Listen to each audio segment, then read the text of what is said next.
High viewers, Delhi liquor స్కామ్లో కవితకు సంబంధించి ఓ నివేదికను సిద్ధం చేసి ఈ రౌస్ అవెన్యూ కోర్టులో సిబిఐ వాళ్ళు సబ్మిట్ చేశారు.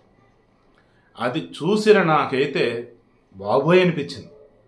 బాబోయ్, నా పెద్ద పదం ఒక జర్నలిస్ట్ నేను ఎందుకు వాడానంటే, ఈ ఫోన్ ట్యాపింగ్లో కొన్ని అంశాలు బయటకు వస్తున్నాయి కదా,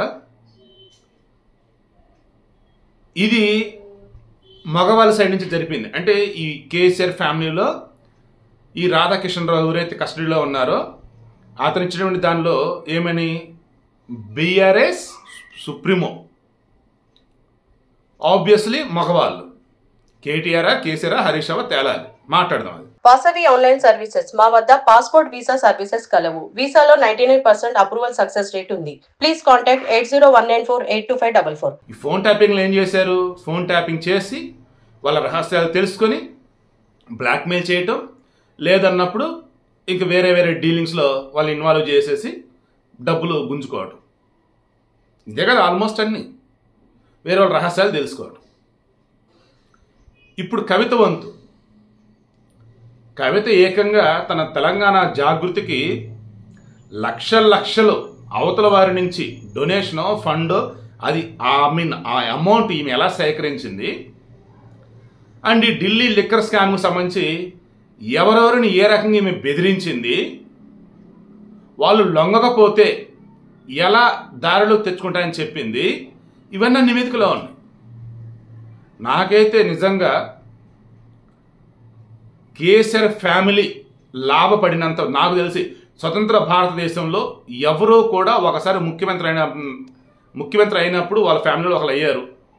దెన్ ఇక ఆ తర్వాత ఆ ఫ్యామిలీలో ఉన్న వాళ్ళంతా లబ్ధి పొందుతారు కదా ఏదో ఒక విధంగా. అలా కేసీఆర్ ఫ్యామిలీ లబ్ధి పొందినంత నాకు తెలిసి భారతదేశ చరిత్రలో ఇంకెవరు పొంది ఉండరు. మేము ఇప్పుడు ఏపీలో జగన్ వస్తాడేమో పోటీకి. సిబిఐ వాళ్ళు ఏం చెప్పారు తెలుసా? ఈమె ఈ కేసులో లిక్కర్ కేసులో ఎవరైతే అప్రూవల్గా మారున్నారో వారిని గతంలో ఆమె ఎలా బెదిరించిందో తెలుసా అని చెప్పేసి శరత్ చంద్రారెడ్డికి సంబంధించి అరవిందో ఫార్మాకి సంబంధించి ఉన్నాడు కదా ఆ పర్సన్, అతను మీరు మహబూబ్నగర్లో ఒక భూమి ఉంది, దాని వాల్యూ 14 కోట్లు, సో రిజిస్ట్రేషన్ చేంజ్ చేసుకోండి. కాదు, ఆ భూమి అసలు అంత వాల్యూ ఉందా లేదా, ఎక్కడ ఏంటి డాక్యుమెంట్లో పత్రాలు అన్నీ చెక్ చేసుకోవాలి, చూసుకోవాలంటే ఏంటి నమ్మకం లేదా ఏంటి అసలు ఇది అంతా? నువ్వు అది కనుక తీసుకోకపోతే నీకు తెలంగాణలో అరవిందో కంపెనీ ఎలా ఉంటుంది నేను చూస్తా. నేను కాదండి, సిబిఐ వాళ్ళు నివేదిక ఏదైతే కోర్టుకి ఇచ్చారో అందులో ఉంది ఇదంతా. అంటే మీ అరవిందో ఫార్మా అసలే ఏ బోల్డ్ అన్ని ఉంటాయి లూప్ హోల్స్, ప్రభుత్వం కరెక్ట్ వేలో దాన్ని బుక్ చేయాలంటే. సో వాళ్ళు ప్రభుత్వంతో సఖ్యత మెయింటైన్ చేయాల్సిందే. వాళ్ళు 1000 కోట్లు అరవిందో ఫార్మా వాళ్ళు. సో ఇంక ఈ 14 కోట్ల దగ్గర ఎందుకు అనుకున్నాడేమో కానీ అసలు ల్యాండ్ ఉందో లేదో నిజమో కాదో కూడా తెలియదు. 14 కోట్లు డీల్ అంటది. అది అయిపోయిందే. నెక్స్ట్ ఒక్కో రిటైల్ జోన్కి గాను 5 కోట్లు, మొత్తం 5 రిటైల్ జోన్లు, నీ వాటా 25 కోట్లు. ఢిల్లీ లిక్కర్ దానికి సంబంధించి పాలసీకి సంబంధించి నువ్వు కూడా అందులో చక్కగా యాడ్ అయిపో, నీకు లాభాలు వస్తాయి అంటూ అతని నుంచి 25 కోట్లు. మాగుంట శ్రీనివాసులు రెడ్డి ఒంగోలు ఎంపీ, గతంలో అంటే ఆంధ్రప్రదేశ్ చెందినటువంటి వాళ్ళు ఎవరైనా కావచ్చు కాక వాళ్ళు ఎంపీ కానీ ఎమ్మెల్యే కానీ ఉన్నారు అంటే ఖచ్చితంగా హైదరాబాద్ చుట్టుపక్కల వాళ్ళ అసెట్స్ ఉంటాయి వాళ్ళకి. అలా ఇప్పటికే చాలామంది కొన్ని 2019 ఎన్నికలప్పుడు చాలామంది వైసీపీకి ఫేవర్గా ఉన్నారు అంటే కారణం ఇక్కడ కేసీఆర్ వాళ్ళని బెదిరించడాయని చెప్పేసి అంటూ ఉంటారు. ఓకే, లెట్ ఇట్ బి, తర్వాత మాట్లాడు. అలా మాగుంట శ్రీనివాసరెడ్డి నుంచి కూడా ఈ ఢిల్లీ లిక్కర్ పాలసీకి సంబంధించి వాళ్ళు పెట్టిన దానికి సంబంధించి 100 కోట్లు వాళ్ళకి చెల్లించాలన్నట్టుగా ఆయన అడిగితే ఇలా కాదులని చెప్పేసి వాళ్ళ కొడుకు ద్వారా మాగుంట రాఘవరెడ్డి ద్వారా 25 కోట్లు ఇచ్చున్నారట. ఇలా సౌత్ గ్రూప్లో మరికొందరి నుంచి మొత్తం 100 కోట్లు తీసుకొని ఈమె ఆమ్ ఆద్మీ పార్టీ వాళ్ళకి ఇచ్చింది. అందులో 44 కోట్ల 45 లక్షల రూపాయలు హవాలా మార్గం ద్వారా గోవాకి వెళ్ళాయి ఆమ్ ఆద్మీ పార్టీ వాళ్ళకి ఎన్నికల సమయంలో హెల్ప్ అయ్యే విధంగా.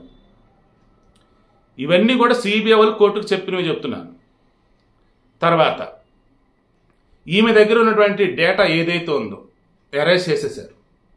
ఇప్పుడు మేము ఏమైతే క్వశ్చన్స్ అడుగుతున్నామో వాటికి ఆన్సర్లు ఇవ్వట్లా, సహకరించడం వల్ల సో మాకు కస్టడీకి ఇవ్వండి 5 రోజులు అన్నారు. కాదు 3 రోజులు ఇస్తున్నామని చెప్పేసి రేపు 15వ తారీఖు వరకు కస్టడీకి అన్నారు. 15వ తారీఖు మార్నింగ్ కోర్టులో ప్రొడ్యూస్ చేయాల్సి ఉంటుంది. సబ్మిట్ అంటే ఒక వస్తువు అన్నట్టు, ప్రొడ్యూస్ అంటే ఒక మనిషి అన్నట్టు. ఇక ఇప్పుడు మనం లోతు గనక వెళ్ళినట్టయితే మనీష్ సిసోడియా ఆప్ మాజీ మంత్రి ఫస్ట్ అరెస్ట్ చేసిన అతన్నే ఫిబ్రవరి 2023లో అరెస్ట్ చేస్తున్నారు. ఆ తర్వాత మధ్యలో మధ్య ఎప్పుడో 3 రోజులు ఏమో మధ్యంతర బెయిల్ ఇచ్చినట్టున్నారు. ఎందుకు ఏంటంటే వాళ్ళ మేనకోడల పిల్లలు ఎవరితో పెళ్ళి ఉంది, మరలా ఇప్పుడు కోర్టుని అప్రోచ్ అవుతుంది నాకు మధ్యంతర బెయిల్ కావాలని. సరే, ఇది 2023లో అరెస్ట్ చేశారు. 2023 ఫిబ్రవరిలో సిబిఐ వాళ్ళు. ఆ తర్వాత ఎన్ఫోర్స్మెంట్ డైరెక్టరేట్ వాళ్ళు ఇతను ప్రివెన్షన్ ఆఫ్ మనీ లాండరింగ్ యాక్ట్లో సెక్షన్స్ వైలేట్ చేస్తున్నాడు అని చెప్పేసి వాళ్ళు అదుపులోకి తీసుకున్నారు. వాళ్ళు అరెస్ట్ చేశారు. అటు సిబిఐ ఇటు ఈడీ. దెన్ ఒకరి తర్వాత ఒకరు విచారణ కోర్టు ముందు సబ్మిట్ చేస్తా అన్నారు. ఫైనల్లీ ఇతను లిక్కర్ మద్యం పాలసీ అనేది అయితే ఢిల్లీకి సంబంధించి దీనిలో ప్రధానంగా లైసెన్స్ దారులకి అతను ఇక్కడ ఎవరైతే పర్మిషన్ జారీ చేయాల్సి ఉంటుందో వాళ్ళు కాకుండా సులభంగానే లైసెన్స్ని ఎక్స్టెండ్ చేసేలా చేశాడు కొంతమందికి. అండ్ మద్యం పాలసీ ద్వారా ప్రభుత్వానికి నష్టం వచ్చేలాగా ఈ మద్యం వ్యాపారులకు లాభం చేకూర్చే విధంగా లైసెన్స్ ఫీజులు తగ్గించారు.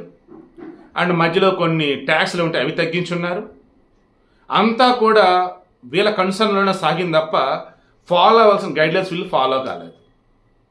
అంటే ఇక్కడ వీళ్ళు అధికారంలో ఉన్నారు కాబట్టి వీళ్ళు ఏదైతే పాలసీ చేస్తున్నారో దీనివల్ల అవతల లబ్ధి చేకూరుతూ ఉంది. బట్ అంతా ట్రాన్స్పరెంట్గా ఉన్నట్టు కనిపించింది. కానీ అవతల వాళ్ళకి జరిగిన లబ్ధిని మరలా వీళ్ళకి తిరిగి హవాలా మార్గమా లేదన్నప్పుడు ఈ లిక్కర్ పాలసీలో ఉన్నటువంటి రిమైనింగ్ వాళ్ళకి వచ్చి ఉన్నాయి అన్నది చెప్పి ఆయన లోపల నుంచి ఇప్పటికి సంవత్సరం లోపల ఉన్నాడు. మరలా ఇప్పుడు రౌస్ అవన్నీ కోర్టుని అప్రోచ్ అయ్యాడు. మేబీ ఈ వీడియో వచ్చే సమయానికి ఇతను తీర్పు కూడా రావచ్చు. 1 yearగా అతను లోపల ఉన్నాడు. ఇప్పుడు సిబిఐ కానీ ఈడీ కానీ ఏం చెప్తున్నారు, అసలు కింగ్ పిన్నే కవిత అయ్యా, మొత్తం స్కెచ్ అంతా కవితదే, ఆమె అధికారాన్ని అడ్డు పెట్టుకొని వాళ్ళ నాన్న ముఖ్యమంత్రిగా ఉన్నాడని చెప్పేసి ఇంత చోట పాయింట్ మిస్ అయ్యారు. తెలంగాణ జాగృతికి 80 లక్షల రూపాయలట ఏది శరత్ చంద్రారెడ్డి ఇచ్చింది. ఎందుకు? ఆయనని ఈ ఢిల్లీ లిక్కర్ బ్యాచ్ ఎవరితో ఉన్నారు సిండికేటు అందులో ఇంట్రడ్యూస్ చేసేందుకట, తద్వారా ఆయనకి లబ్ధి చేకూరిందట. అందుకు నువ్వు నాకు ఇవ్వాలంటే తెలంగాణ జాగృతికి 80 లక్షలు ఇచ్చాడట. ఇప్పుడు పాయింట్ వద్దాం. సో వీళ్ళంతా ఏం చెప్తున్నారు, సిబిఐ కానీ ఈడీ కానీ మొత్తం కవిత మెయిన్ అంటున్నారు, బెయిల్ ఇవ్వద్దు అంటున్నారు, ఆమె సాక్ష్యాలు ఎలా చేర్పేసి చెప్తున్నారు, సాక్షిని ఎలా బెదిరించని చెప్తున్నారు, అప్రూవల్కి సంబంధించేసి ఎవరైతే ఉన్నారో వారిని ఎలా ఈమె గతంలో హ్యాండిల్ చేసి చెప్తున్నారు, ఎలా బెదిరించని చెప్తున్నారు. ఈడీ కానీ సిబిఐ కానీ మేము అడిగిన వాటికి అసలు ఆమె ఎన్ని సమాధానాలు చెప్పింది, ఎన్ని సమాధానాలు చెప్పలేదు, సో ఆమె బయటికి వెళ్తే సాక్షుల్ని ఎలా బెదిరించింది, సాక్ష్యాలను ఎలా తారుమారు చేసింది మొత్తం ఎక్స్ప్లెయిన్ చేస్తూ వస్తున్నారు. ఇవన్నీ చూస్తున్నారు. నాకు మనీష్ సిసోడియా అని ముందు సిబిఐ తర్వాత ఈడీ, ఈమె విషయంలో ముందు ఈడీ తర్వాత సిబిఐ. సో మొత్తంగా మనీష్ సిసోడియా లాగా కవిత కూడా జైల్లోనే ఉండిద్ది అనిపిస్తా ఉంది నాకు. అయితే శిక్షకి సంబంధించి తీర్పు అన్న రావాలా, లేదు టోటల్గా విచారణ పూర్తయి ఆ తర్వాత తీర్పుని రిజర్వ్ చేస్తే అప్పుడు ఏమైనా బయటకన్నా రావాలా. అప్ టు దట్ నాకు తెలిసి జైల్లోనే ఉండిద్ది అనిపిస్తూ ఉంది. ఈ కేసు ఇంకా చాలా విషయాలు బయటకు రావాల్సినవి ఉన్నాయి, అవి డిస్కస్ చేద్దాం. బట్ అటు కేసీఆర్ కానీ ఇటు కవిత కానీ ఇక మధ్యలో వారి కేటీఆర్ సంగతి ఏంటో చూడాలి. ఒక్కలంటే ఒక్కరు కూడా రాజ్యాంగాన్ని ప్రాపర్గా వేలో ఫాలో అయిందిలే, ప్రజాస్వామ్యాన్ని అనకూడదు కానీ రాజకీయాన్ని అధికారాన్ని అడ్డు పెట్టుకొని వీళ్ళు చేసినటువంటివి అన్నీ ఇన్ని కావు.